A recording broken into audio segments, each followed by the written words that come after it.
나훔서 말씀 함께 읽고 있습니다. 나훔서는 나훔 선지자를 통해서 니느웨라고 표현되어지는 아수르를 향해서 선포된 경고의 메시지라고 할 수 있습니다. 죄송해요, 목사님 조금만 볼륨을 키워주시면. 니느웨라고 말씀을 드렸는데요. 여러분, 니느웨 얘기하면 기식감이 있죠. 누가 떠오르세요? 요나가 떠오르셔야 맞지요. 직전까지 요나서 읽었으니까 말입니다. 니느웨는 요나의 사역 배경이기도 하였습니다. 요나서를 기억해 보시면 요나가 이 니느웨 성에 하나님께서 말씀을 전하라 하시는 사명을 받고 결국 우여곡절 끝에 그 땅에 이르러서 심판을 선포했고, 그 심판의 메시지 앞에 돌이키는 니느웨 성 백성들의 이야기를 만날 수 있었습니다. 이를 못마땅해 하는 요나의 모습까지가 요나서의 기록이라고 할 수 있죠. 목요일까지 그 말씀을 함께 읽었습니다. 그런데 나훔서가 시작될 때에 다시 이 니느웨를 향한 심판이 선포되고 있는 것을 확인합니다. 성경 펴고 계시면 1장 1절로 넘어가 보세요. 1장 1절이 이렇게 기록되어지는데 함께 읽습니다. 시작. 니느웨에 대한 경고 곧 엘고스 사람 나훔의 묵시의 글이라. 아멘. 누구에 대한 경고라고요? 니느웨에 대한 경고다라고 말씀하고 있습니다. 니느웨를 향한 경고의 말씀, 니느웨를 향한 심판의 말씀이 다시 선포되고 있는 것을 보는 거죠.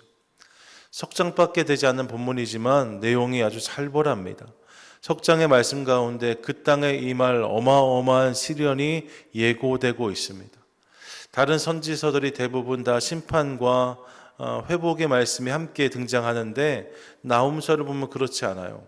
확정된 거역할 수 없는 심판의 메시지가 쏟아지고 있는 것을 봅니다. 분명히 요나서에서 저들이 돌이킴으로 하나님의 은혜, 회복을 경험하게 되었는데 나훔서로 넘어와 보면 그들 가운데 이제 불가역적으로 임할 심판이 선포되고 있는 것을 보는 거죠.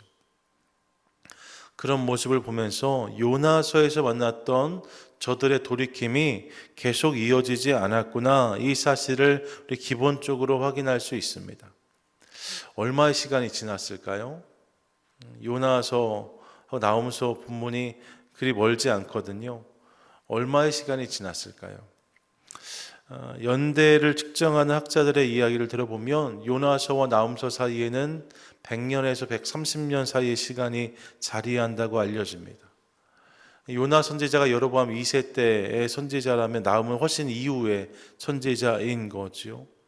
요나서에서 돌이켰던 아수르 니느웨 성 사람들이 이 시간 속에 다시 죄의 자리로 돌아가 하나님을 경외하지 않는, 하나님과 상관없는 삶을 살아감으로 저들이 심판받게 되었구나, 이 사실을 우리가 깨닫게 되어지는 거죠. 그래서 기본적으로 나훔서를 대할 때는 이 사실을 마음에 새기게 되어집니다. 어떤 것이요? 지속적으로 우리가 하나님을 믿고 지속적으로 돌이키는 것이 중요하다는 사실을 깨달아요. 한 번의 믿음이, 한 번의 회개가 내 삶의 신앙을 온전히 보장하지 못합니다. 계속해서 그분을 바라보고 그분을 믿는 믿음이 우리 안에 있어야 되고, 계속해서 돌이키는 거룩한 열정이 우리 가운데 있을 때에 우리가 건강한 신앙으로 성장하게 된다는 사실을 깨닫게 되어지는 거죠.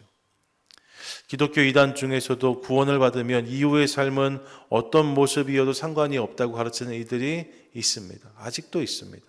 한 번 구원받으면 이후의 삶은 어찌해도 전혀 상관이 없다, 아무렇게나 살아도, 좀 심하게만 말하는 말입니다. 그렇게 가르치는 이들이 있습니다. 하지만 여러분, 그렇지 않은 거예요. 성경은 우리를 구원으로 이끄는 믿음은 살아있는 믿음이라고 분명히 말씀하는데, 그 믿음은 살아있기 때문에 계속적으로 내 삶 가운데 작동하는 믿음이라고 할 수 있습니다. 스위치를 켜고 끄는 것처럼 과거에 한번 켰다가 껐다고 그 믿음이 계속 지속되는 것이 아니라 한번 켜놓으면 계속 전기가 들어오잖아요. 이런 것처럼 믿음이 내 안에서 한번 하나님을 향해서 정해지면 그 믿음이 계속 작동되어서 마치 스위치를 켜면 불이 들어오는 것처럼 계속 빛을 내는 신앙, 믿음이 살아있는 믿음이고 신앙이라고 할 수 있다는 거죠. 물론 여러분, 흔들릴 수 있습니다. 넘어질 수 있습니다. 우리 연약하기 때문에 이 여정 가운데 그런 시간들이 있을 수 있습니다. 하지만 믿음의 사람은 말입니다. 그럼에도 이 거룩으로의 여정을 포기하지 않는 사람들입니다. 깜빡깜빡거릴 수 있어요. 하지만 그럼에도 불구하고 계속해서 그 길을 걸어가는 사람들이 믿음의 사람들이고 거룩한 성도인 거죠. 그런 나를, 그렇게 매일 흔들리고 넘어지는 나를 위해서 십자가를 감당해 주신 예수 그리스도의 사랑을 기억하고 믿으며 그 사랑을 힘입어 날마다 걸어가는 사람들, 성도라고 할 수 있습니다. 주님이 그 믿음을 기쁘게 받으시는 거죠. 사랑하는 여러분, 그러므로 이를 기억하며 날마다 그분을 바라보고 닮아가는 저와 여러분, 우리 모두가 되시기를 축복합니다. 한 번의 결단이 아니라 계속해서 그분을 향해 나아가는 저와 여러분 될 수 있기를 소망합니다. 우리의 신앙이 한 번의 사건으로 정의되는 것이 아니라 말입니다. 지속적인 반응으로, 지속적인 방향성으로, 과거에 내가 한번 주님을 만났어를 넘어서 내 삶이 계속해서 그분을 향하고 있는 모습을 통해서 증명되어지는 은혜가 있게 되기를 간절히 소망합니다. 그때 주님께서 우리 삶을 더 큰 은혜와 감격의 자리에 세워주실 줄 믿습니다. 이 놀라운 은혜를 기대하며 성결의 은혜를, 저희 성결교회잖아요. 성결의 은혜를 사모함으로 날마다 걸어가는 저와 여러분, 우리 모두가 되시기를 축복합니다. 아멘. 지속적인 믿음, 지속적인 돌이킴이 있어야 돼요. 근데 니느웨 성 사람들은 그러지 않았다는 거예요. 그럼 그들이 어떻게 살았는가? 그들은 실로 악한 사람들이었다라고 역사는 기록합니다. 니느웨 성이 아수르의 수도이고요. 그러니까 아시리아라고 불리는 사람들, 다 같은 사람들을 의미하는데 말입니다. 이 아수르는 고대 근동에서 가장 오랫동안 통치했던 제국이라고 알려져 있습니다. 그들이 기원전 14세기에 시작되어서 7세기까지 그 고대 근동 지역의 제왕이었다라고 알려지는데요. 700년 동안 고대 근동의 최강국이었던 거지요. 그들의 잔인무도함은 여러 가지 사례를 통해서 이미 보고되고 있습니다. 그들은 수많은 도성들을 함락하고 그 도성을 함락할 때마다 그들을 다 도살하여서 그들의 시체를 더미로 쌓았다라고 알려져요. 피부를 벗겨내어서 성벽에 바르고 머리를 잘라서 탑을 쌓았다라고 전해집니다. 신체를 훼손한 것은 예사였고 내장을 다 꺼내서 길에 뿌려놓기까지 하였다라고 알려져요. 강력한 제국을 유지하려면 공포가 필요하니까 말입니다. 몽골의 징기스칸이 그렇게 유럽까지 진격했던 것처럼 그들이 지나가면 마을이 남아남지 않는다. 이 공포 때문에 징기스칸의 부대가 오기 전에 이미 사람들이 도망했다는 거 아닙니까? 강력한 공포를 만들어내기 위해서 아수르도 이런 아주 잔인 무도한 일들을 벌였다는 거죠. 또 살아남은 일부의 사람들은 강제로 이주시켜서 저들의 힘을 분쇄하기까지 하였습니다. 반역하는 이들은 나무에 달아 죽였다라고 알려지죠. 그래서 십자가의 원형이 이 아수르의 처형틀에서 나왔다는 설명도 있습니다.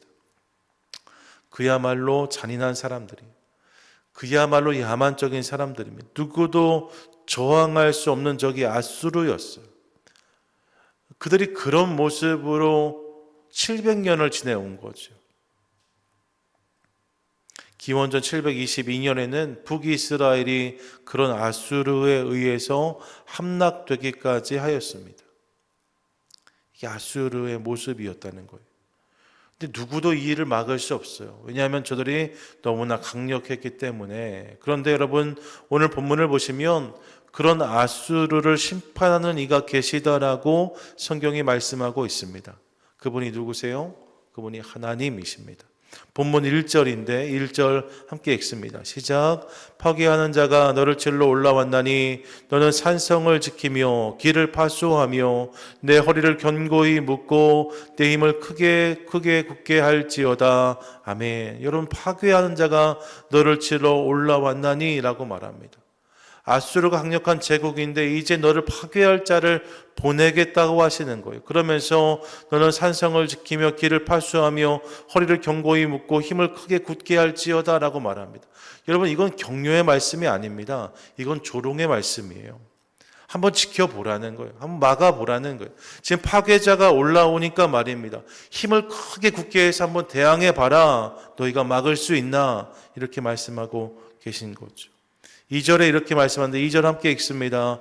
여호와께서 야곱의 영광을 회복하시되 이스라엘의 영광 같게 하시나니 이는 약탈자들이 약탈하였고 또 그들의 포도나무 가지를 없이 하였음이라. 아멘. 아수르 감락한 이스라엘은 회복될 것이라고 말씀하시면서 도리어 그들을 약탈했던 아수르가 약탈을 당하게 될 것이라고 말씀하십니다. 본문 3절과 4절 함께 읽습니다. 시작. 그의 용사들의 방패는 붉고 그의 무사들의 옷도 붉으며 그 항오를 버리는 날에 병거의 쇠가 번쩍이고 노송나무 창이 요동하는도다. 그 병거는 미친 듯이 거리를 달리며 대로에서 이리저리 빨리 달리니 그 모양이 횃불 같고 빠르기가 번개 같도다. 여러분 지금 나홈이 이 장면을 보고 있는 거예요. 계시로 받고 있는 건데 말입니다. 3절을 보시면 붉고 붉으며 라고 말합니다. 거듭해서 그 군대가 붉다고 말해요. 어떤 이들은 바벨론의 군대를 상징하는 색깔이 빨간색이었기 때문에 이게 바벨론이 발현하여서 아수르를 치는 장면을 본 것이다라고도 말하고, 어떤 이들은 이 불달한 이미지가 강렬하잖아요. 그러니까 이 땅에 임할 심판이 강력한 것이다라는 의미를 가지고 있다고도 설명합니다. 둘 다 맞습니다. 4절 보시면 빨리라고 말하고 있어요. 미친 듯이 달리며 이리저리 빨리 달리니 빠르기가 번개 같다라고 말합니다. 저들 가운데 임할 심판이 더딘 것이 아니라 빠르고 신속한 것임을 예고하고 있는 거죠. 아수르의 이런 심판이 임할 것이다 말씀하는 거예요. 5절 말씀 함께 읽습니다. 시작. 그가 그의 존귀한 자들을 생각해내니 그들이 엎드러질 듯이 달려서 급히 성에 이르러 막을 것을 준비하도다. 그가 누굽니까? 이게 니느웨 성 사람, 아수르 사람들입니다. 그들이 그의 존귀한 자들을 생각해낸다는 거예요. 이런 적이 쳐들어오니까 저들을 막으려고 자기들 안에 있는 뛰어난 장수 말입니다. 뭔가 강력한 무장들을 떠올려서 이 전쟁을 막으려고 애를 쓰지만 어떻게 되는가? 6절과 7절이 이렇게 말씀하는데 6절, 7절 함께 읽습니다. 강들의 수문이 열리고 왕궁이 소멸되며 정한 대로 왕후가 벌거벗은 몸으로 끌려가니 그 모든 시녀들이 가슴을 치며 비둘기같이 슬피 우는도다. 아멘. 결국 막는다는 겁니까? 못 막는다는 것입니까? 못 막는다는 거예요. 니느웨 성이요, 이 당시에 인구가 30만 명 정도 되었다라고 알려집니다. 큰 성이에요. 또 성이 있고 밖에 곽이 있어서, 유럽의 성들이 그렇지요. 그 중간에 이렇게 물을 대서 함부로 넘어오지 못하게 하고 해자라고 해서 그 물을 건너가는 그 다리 같은 것을 성문으로 대잖아요. 성문을 열어야 건너갈 수 있는 거죠. 근데 이 강들의 수문이 열리고 그 문이 열린다는 것입니다. 왕궁이 소멸될 것이다. 왕후가 잡혀가고 저들이 애통하며 울 것이다 라고 말하고 있습니다. 아무리 뛰어난 장수들을 갖다 대어도 이것을 감당할 수 없다라고 말하는 거예요. 그리고 이어지는 본문 속에서도 이들이 다 도망하고 모든 것을 빼앗길 것이며 황폐하게 될 것이란 말씀이 예고되는데 8절부터 10절까지 함께 읽습니다. 시작. 니느웨는 예로부터 물이 모인 못 같더니 이제 모두 도망하니 서라 하나 돌아보는 자가 없도다. 은을 노력하라, 금을 노력하라. 그 저축한 것이 무한하고 아름다운 기구가 풍부함이니라. 니느웨가 공허하였고 황폐하였도다. 주민이 낙담하여 그 무릎이 서로 부딪히며 모든 허리가 아프게 되며 모든 낯이 빛을 잃도다. 아멘. 서라 해도 누구도 남지 않는다는 것입니다. 다 도망하고 저들 가운데 있는 은과 금을 다 노력당할 것이다라고. 니느웨, 찬란했던 그 성이 이제 공허하고 황폐하게 되었다라고 말하고 있는 거죠. 그러면서 오늘 읽었던 본문이 이어지는 거예요. 11절과 12절에 보면 사자 같던 저들의 몰락이 예고되고 있고 13절이 이렇게 말씀하는데 13절 함께 읽습니다. 시작. 만군의 여호와의 말씀에 내가 내 대적이 되어 내 병거들을 불살라 연기가 되게 하고 내 젊은 사자들을 칼로 멸할 것이며 내가 또 내 노력한 것을 땅에서 끊으리니 내 파견자의 목소리가 다시는 들리지 아니하리라 하셨느니라. 아멘. 본문의 시작을 보세요. 만군의 여호와의 말씀에 내가 내 대적이 되어 라고 말합니다. 이 모든 무서운 심판의 원인이 어디에 있는가? 여기에 있다는 거예요. 하나님이 저들의 대적이 되심으로, 하나님이 저들의 심판자가 되심으로 이제 아수르가 피할 수 없는 심판을 경험하게 될 것이다 라고 선포하고 있는 거죠. 이런 무서운 심판이 그 땅에 임할 것이다 라고 말씀합니다. 여러분, 이 부분을 기억하고 싶습니다. 하나님의 심판은 이토록 무서운 것이고 말입니다. 이를 저항할 수 있는, 이를 대적할 수 있는 이는 하나도 없다라고 본문이 분명히 말씀합니다. 누구도 이를 거스를 수 없다는 거예요.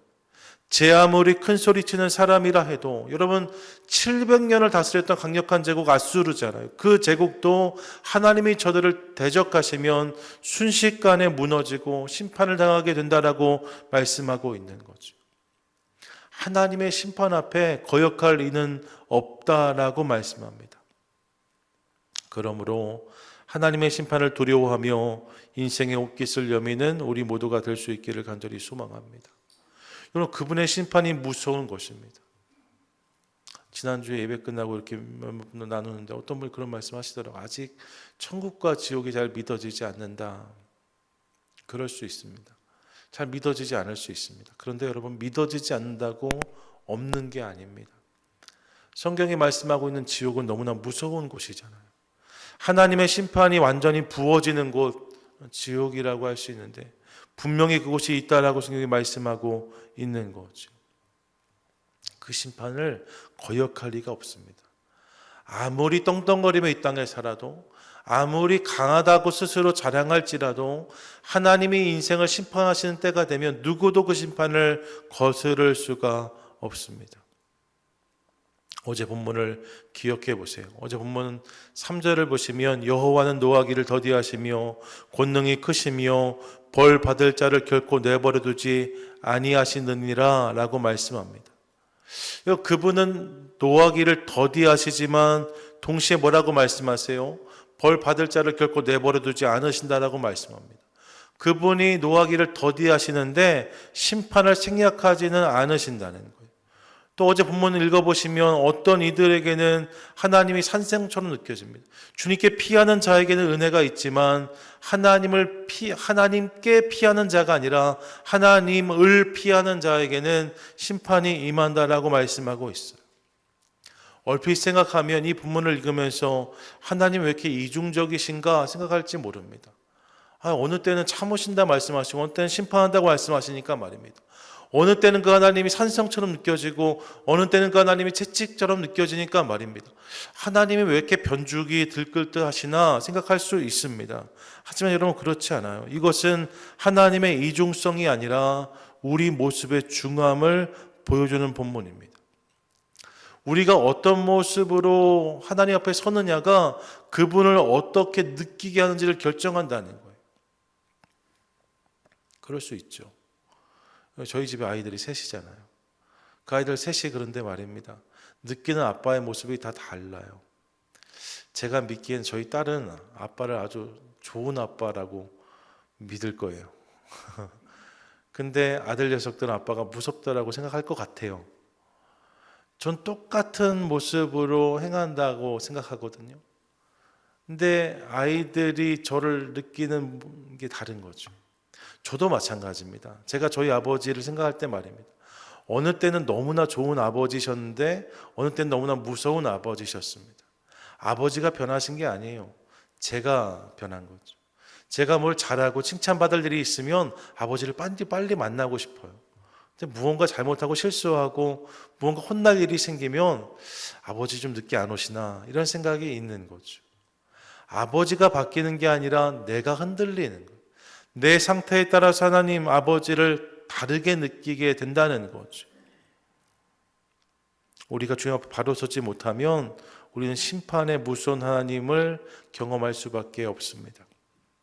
그러므로 사랑하는 여러분, 이 사실을 기억하며 하나님이 기뻐하시지 않는 길에 혹시 서 있는 모습이 있다면 그 길에서 돌이키고 날마다 그분의 뜻으로 행하는 저와 여러분, 우리 모두가 되시기를 축복합니다. 그분의 심판의 무서움을 기억하면서 내 삶이 그 자리에 서지 않도록 날마다 우리의 인생을 고추 세우는 귀한 은혜가 우리 삶 가운데 임하게 되기를 축복합니다. 아멘. 다음서 2장을 읽으면서 이런 생각을 해보는 거예요. 자, 여러분 정리해 보시지요. 니느웨에 선포된 심판의 메시지를 통해서 한 번의 회개가 끝이 아니란 말씀을 드렸습니다.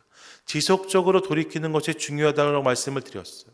그리고 심판의 하나님을 또한 말씀드렸습니다. 그러니까 그 하나님을 두려워함으로 날마다 인생을 바로 세우는 것이 중요하다라고 말씀을 드렸어요. 이것이 성도의 삶인 거죠. 이것이 거룩한 인생인 거죠. 그런데 나훔서를 대하면서 말입니다. 이 메시지를 우리가 새길 수 있는데, 나훔서가 주는 강력한 아이러니가 있습니다. 그것은 나움이란 단어의 의미가 위로라는 것입니다. 나움이란 단어가 위로란 뜻이에요. 그래서 나훔서의 목적이 위로다라고 설명하는 이들이 제법 많이 있습니다. 방금 말씀드렸어요. 이토록 강력하고 무자비한 심판이 선포되고 있는데 말입니다. 내가 그 땅을 반드시 심판할 것이다, 칠 것이다, 징계할 것이다 말씀하시는데 이것이 위로의 메시지다라고 하십니다. 어떻게 그럴 수 있을까? 여러분, 무시무시한 심판이 선포되고 있는데 이것이 위로라고 하세요. 어떻게 이것이 위로가 될 수 있을까요? 이 심판이 우리의 원수를 향한 심판이라면 이 심판은 위로가 될 수 있다는 생각을 하게 되어집니다. 이 사실을 기억하고 싶어요. 여러분, 심판의 대상에 내가 서면, 심판의 대상의 자리에 내가 그 자리에 서게 되면 이는 경고의 메시지가 맞습니다. 그렇게 새기며 우리 삶을 고쳐 세우고 바로 세우는 것도 물론 중요합니다. 그런데 여러분, 본문을 가만히 보시면 그 심판의 자리에 지금 하나님이 누구를 세우시는가? 이스라엘의 대적 아수르를 세우십니다. 당신의 백성들을 괴롭히고 힘들게 하는 원수를 세우시는 거예요. 그렇게 생각하면 이 이야기는 성격이 달라지는 것을 또한 확인합니다. 우리의 원수들에게 주님께서 이렇게 행하시겠다는 거예요. 오늘 우리를 괴롭히고 아프게 하는 세력들이 있을 수 있습니다. 원수 마귀 사단이 있을 수 있고 혹은 세상의 불합리함이나 불공평함이 있을 수 있습니다. 이런저런 질병이 내 삶을 흔들 수 있고 우리 삶에 찾아온 문제도 있을 수 있습니다. 가정의 고민 말입니다. 자녀의 삶에 있는 문제들 말입니다. 삶에 이런저런 공고함도 있을 수 있습니다. 사업과 직장에서 경험하는 어려움도 있을 수 있습니다. 도저히 내 힘과 능력으로 감당할 수 없을 것처럼 느껴지는 강력한 적들이 우리 삶 가운데 있을 수 있습니다. 마치 아수르가 그랬던 것처럼 말입니다. 우리 삶에 지금 나와 맞닥뜨리고 있는 아수르들이 있을 수 있어요. 근데 오늘 성경은 무엇이라고 말씀하는가? 그 모든 아수르를, 그 모든 원수들을 심판하여서 결국 사라지게 하시겠다라고 하나님 말씀하시는 거죠. 우리 힘으로는 감당할 수가 없습니다. 고대 근동의 모든 나라가 그랬던 것처럼 아수르 앞에서 바짝 엎드릴 수밖에 없어요. 그만큼 무서운 적이었거든요. 그런데 하나님이 그 원수를 멸하시겠다라고 하시는 거잖아요. 우리 삶 가운데 그런 적들이 있을 수 있는데 말입니다. 하나님께서 그 모든 원수들을 대적하셔서 그 모든 문제를 푸시고 그 모든 문제를 여시고 그 모든 어두움을 물러가게 하시겠다라고 말씀하고 계신 거죠. 할렐루야. 아멘. 믿으십니까? 아멘. 믿으십니까? 아멘. 여러분, 하나님께서 우리 삶의 모든 문제를 물러가게 하실 줄 믿습니다. 그분이 나를 위해 싸우시면, 그분이 나의 원수들, 내 삶의 모든 문제들을 대적하시면 그 모든 문제는 풀리고 사라지게 될 것을 믿으시기 바랍니다. 아멘. 그래서 로마서 8장 31절이 이렇게 선포해요. 그런즉 이 일에 대하여 우리가 무슨 말하리요? 만일 하나님이 우리를 위하시면 누가 우리를 대적하리요? 여러분, 맞죠? 하나님이 우리를 위하시면, 하나님이 나를 위해서 싸우시면 누가 우리를 대적하겠느냐라고 말합니다. 하나님의 백성들의 삶 가운데 무엇이 문제가 되겠는가? 하나님의 사람들의 삶 가운데 무엇이 어려움이 되겠는가? 그 모든 문제를 풀어서 결국 너희를 승리케 할 것이다 라고 말씀하고 계신 거죠. 여러분, 이 사실을 믿으시기 바랍니다. 하나님이 우리를 위하시면 우리는 반드시 승리하게 될 것입니다. 반드시 일어설 것입니다. 반드시 회복될 것입니다. 반드시 열리고 풀리는 역사를 경험하게 될 것입니다. 아멘. 그래서 여러분, 나훔서는 위로의 말씀인 거예요. 왜냐하면 오늘 나를 괴롭히는 모든 대적들을 향한 하나님의 경고의 메시지가 여기에 담겨 있기 때문입니다. 성경을 보면 하나님의 사람들, 수많은 인생들이 여러 가지 문제를 만났습니다. 문제가 없는 사람이 하나도 없었어요. 중요한 것은 그런데 말입니다. 그 문제로 말미암아 저들이 무너지지 않았다라고 성경은 말합니다. 하나님이 간섭하심으로, 하나님이 개입하심으로 결국 그 문제는 구름 거치듯이 사라지고 저들이 승리하는 모습을 확인하게 되는 거죠. 그러므로 사랑하는 여러분, 우리 삶 가운데도 그렇게 임할 하나님의 은혜를 기대하도록 하겠습니다. 내 삶 가운데 오늘 펼쳐지고 있는 싸움이 있다면 말입니다. 내 삶 가운데 오늘 찾아온 씨름이 있다면 말입니다. 지금 나를 대적하는 원수를 넘어서 그런 원수를 대적하시는, 그 문제와 지금 싸우고 계시는 하나님, 그분을 바라볼 수 있기를 간절히 소망합니다.